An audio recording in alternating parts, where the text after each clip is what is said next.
Depuis qu'il est arrivé au pouvoir, on estime que le peuple congolais a perdu des milliards d'euros sur ses ressources naturelles, puisque Kabila a vendu des concessions minières largement en dessous du prix du marché. À plusieurs occasions, Gécamine a vendu des parts qu'elle possédait à un prix bien en dessous de la valeur du marché à des sociétés offshore qui les ont ensuite revendues à un prix bien plus élevé.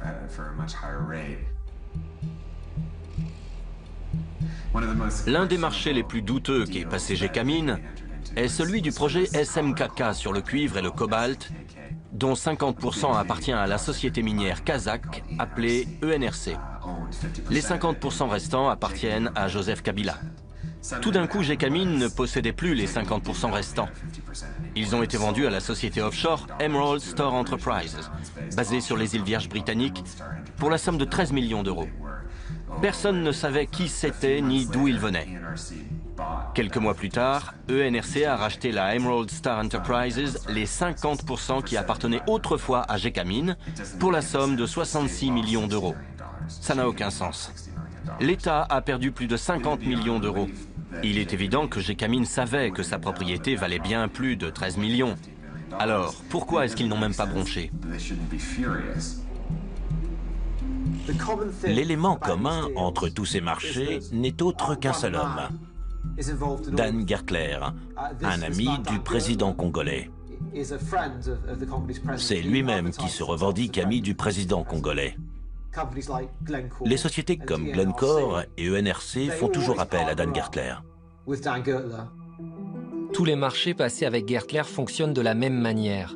Une société associée avec Gertler et basée sur les îles Vierges britanniques achète une concession minière à Gécamine pour environ 5% de sa valeur sur le marché. Juste après, la concession est vendue à une grosse société minière, ENRC ou Glencore, à sa véritable valeur. Cela représente une marge de bénéfice de 800%. Ces bénéfices ne reviennent pas à l'État congolais, mais uniquement aux sociétés offshore des îles Vierges britanniques. Comme les lois de ces îles protègent les sociétés, on ne peut pas savoir qui a réellement tiré profit de ces marchés. Peut-on prouver qu'il y a eu de la corruption? Non. Mais il y a une telle différence entre ce que le gouvernement déclare avoir reçu, ce que la société affirme avoir payé au gouvernement, et ce que la société a vraiment payé. On ne connaît pas les montants exacts. Ce n'est pas normal, et pourtant on voit ça depuis toujours. Le chiffre d'affaires annuel de la société ENRC basée à Londres s'élève à plus de 3 milliards d'euros. Celui de Glencore, également basé à Londres, s'élève à plus de 2 milliards d'euros. Dan Gertler fait désormais partie du classement des nouveaux milliardaires de moins de 40 ans. Combien est-ce que le Congo a véritablement perdu?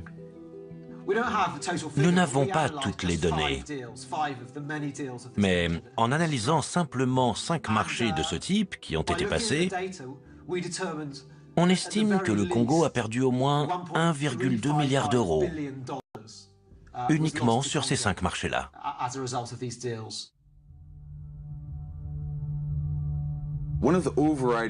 Pour moi, l'une des émotions qui caractérise le mieux tout ce conflit, c'est l'humiliation subie par les Congolais.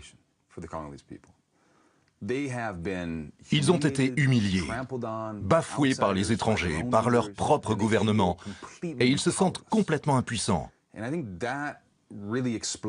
Cela explique grandement l'exaspération totale que ressentent la plupart des Congolais. Ils ont l'impression d'être désarmés et de ne rien pouvoir faire. Je m'adresse à toi, la guerre. Tu n'as aucun ami. Tout le monde est contre toi. Je suis un orphelin à cause de toi. Tu as tué mon père. Tu as tué ma mère. Tu as tué mon frère et ma sœur. Je te déteste. Aujourd'hui, je suis un réfugié à cause de toi. Tu m'as chassé de ma maison. Tu l'as complètement brûlée. On a dû fuir à cause de tous les coups de feu. Ça fait 1 mois et demi qu'on est ici. On meurt tous de faim. Il n'y a aucun espoir ici. J'ai le cœur meurtri. Il n'y a pas de quoi être fier. Mais tu n'as pas gagné. Toute ma famille se bat contre toi. mon village se bat contre toi. Et le monde entier hurle « Non à la guerre! Non à la guerre!